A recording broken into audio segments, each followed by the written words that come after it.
Hey guys, in this video I'm going to do a full comparison review between the iPhone 6 versus the Samsung Galaxy A8, which is the last smartphone in the A series with the best specs, with the best flagship material and all that.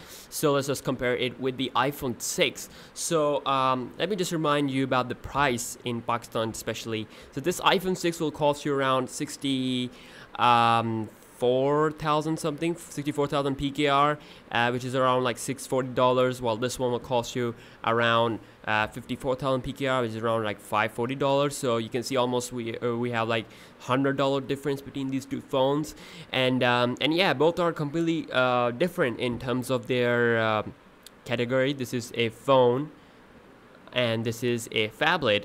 And the most major difference that you can see between these two phones is that as the screen, this having a 4.7 inch, this is having a 5.7 inch, very big display here. And this is 1080p resolution. This is 750 by 13 something resolution. I mean, it's definitely not an HD resolution like 720p or 1080p. So it is 750 by 1334 to be accurate, but definitely it is a retina display. It is really bright, so you're not gonna have any problem with the iPhone's display. Also, if we talk about here in terms of the build quality of these two phones, you're not gonna notice any major like major change in terms of cheapness or like that, something like that, like premiumness. Both are very premium devices. Both have full metallic body, and you can see both are very slim. But the Galaxy A8 is the slimmest smartphone here in this video, and of course the slimmest Galaxy phone up to the date at the moment. So it is 5.4 millimeter, and while my iPhone 6 is 6.9 something millimeter. I mean, it's definitely not the slimmest iPhone that Apple has made. We might gonna see something better in the future, but it is 6.9 millimeter and this is 5.9 millimeter. You can see there's a big difference, and of course both are premium. iPhone 6, of course, iPhones have their own class when you're using them in public or in front of your friends. iPhone is iPhone, you know, the way the people say it, but definitely Galaxy A8 is also an eye-catching device. So let's just dive into the software. So difference here is that both have different software. This is iOS, this is Android. This is Android 5.1.1 Lollipop with the TouchWiz UI, and this is the iOS 9 beta. Has some really nice changing in terms of the multitasking and all that. You can see. So iOS is a really optimized environment. A lot of people agree with that. And I'm seeing that Samsung is improving a lot, especially with its mid-range phones in terms of the software optimization. But we do got a lot of problems on older phones like Galaxy S5, especially with the software. TouchWiz, you know, people complain that TouchWiz becomes slow and all that. So iPhone 6 is a really good with its optimized iOS environment, and of course iOS and Android both have their own good things, having App Store, Play Store, you know, both are overall good, but you know, software optimization is a little bit better on iOS. You gotta admit that. And this is the iOS 9, has new multitasking, has new features and all that. Of course we're gonna get the final version pretty soon of the iOS 9, and we'll get the Android M update or Android Marshmallow 6.0 update on the A8, but before that Samsung will release on its top dogs like the Note 5, the Galaxy S6. So yeah, we're gonna have to wait for that. So softwares are completely different. Of course, if you are an iOS fanboy, you're gonna like this one. If you are an Android fan, then you're gonna you will like this one. So if we take a look at the back of these two phones here, you can see we got an 8 megapixel camera with the on the iPhone 6 with the 8 megapixel camera with the LED flash. Sorry about that, for True Tone LED flash. And I am going to compare the camera in a separate video, so make sure you subscribe.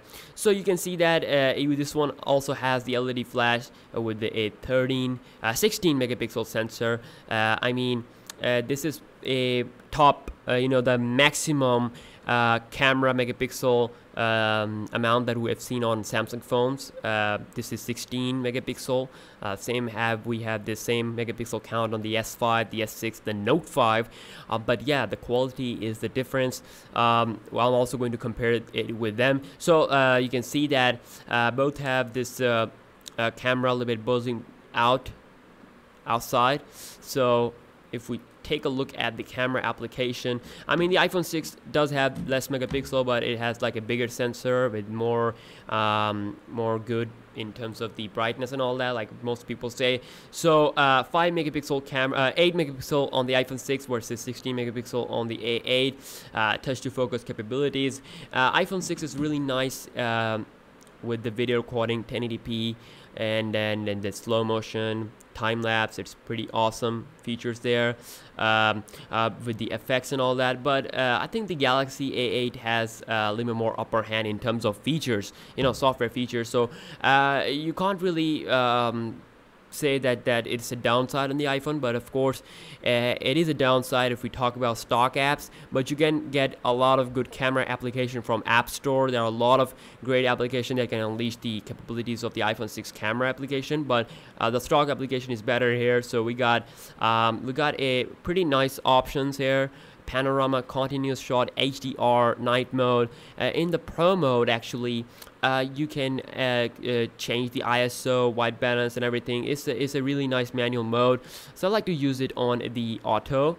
Also, if we take a look at this setting button, it's going to take you here. So we got the video size option up to 1080p. Unfortunately, this smartphone cannot allow you to record a 1080p video. I mean a 4K video, so 1080p is the only option. Up to 1080p, of course, and same as for the iPhone 6. And you can see we got the nice options like quick launch here. If I just double tap the home key, it's gonna open up the camera. Also, we got the flash option, very nice effect option similar to the iPhones. Touch to focus, very nice. And you can also see that if we switch to the front camera, this is a 5 megapixel front camera, pretty awesome. You can take photos by just tapping on the screen. 1080p HD video recording is also available on the front camera, while the iPhone 6 has 1.3 megapixel front facing camera, which can only record like 720p video. It's definitely not bad. I mean, it allows you to focus. I mean, that's a great thing. You can also change the exposure and that same type of options like video, slow-mo. No, slow-mo is on the back. So if we switch back to the photo mode, so we've got to switch again to the front camera. So yeah, we got the square option, panoramic photography and effects and all that. It's definitely good, but it's not that much good in terms of video recording as the Galaxy A8 front camera, which allows you to record up to 1080p. Now that's about the camera. And of course we got the iPhone 6 Plus, of course, which can be a real competitor to this phone, because iPhone 6 Plus has like a 5.5 inch screen, 1080p HD resolution, has the size almost as this phone. So it's gonna be a good comparison with the iPhone 6 Plus. But of course, the only thing that you get with the iPhone 6 Plus is the bigger screen. Rest of the stuff is the same as the iPhone 6, same iOS, same design, and of course the same camera. So that's also a good thing to consider in mind. And yeah, iPhone 6 Plus is also priced higher as compared to the iPhone 6, original iPhone 6 there. So if we talk about lastly about the internal processor thing, the A8 chipset here, pretty nice, awesome performance. Of course, you're not gonna see any lag on the iOS platform. Even with the betas, it's really awesome. I will do a speed test separately. While this one comes with the Android version 5.1 Lollipop, like I explained earlier, with the Exynos 5 octa-core chipset. Now there's another variant that comes with 615 Snapdragon processor, but I got the Exynos chipset here inside of this phone, a Meli GPU. It is a good phone with a good processor. I mean, you're not gonna see any lag or something like that. It all comes down to the optimization. Samsung is making its game upper in terms of the optimization, and of course iOS has already great optimization in terms of games and all that. So lastly, if I talk about the battery on both phones, the Galaxy A8 has 3050 mAh battery and iPhone 6 have 1810. It seems like on paper that this phone has a very better battery. Well, that's kind of true, but iPhone 6 has improved a lot with the iOS 9 that I have noticed, but it's definitely not as good as the Galaxy A8, even though it has a 5.7-inch 1080p screen, but it is a lot more consistent. You're not going to see any major battery drainage, and you can see it's connected to Wi-Fi. I've been using some internet and all that, and for some time, and you know, I charged it like in almost like 3 to 4 hours before, and I was using the web browser and all that, so it's still 85%. So it is quite impressive because I use the Galaxy S6 as my main phone. I have used the iPhone 6, so I know that it is getting better. It's also getting better, but it's not as good as the Galaxy A8. So I might do a separate video of battery life on the Galaxy A8. If you're interested in that video, I'll make that for you guys. Make sure you subscribe, and yeah, give this video a thumbs up. It really do helps me out a lot, and I'll see you in the next one.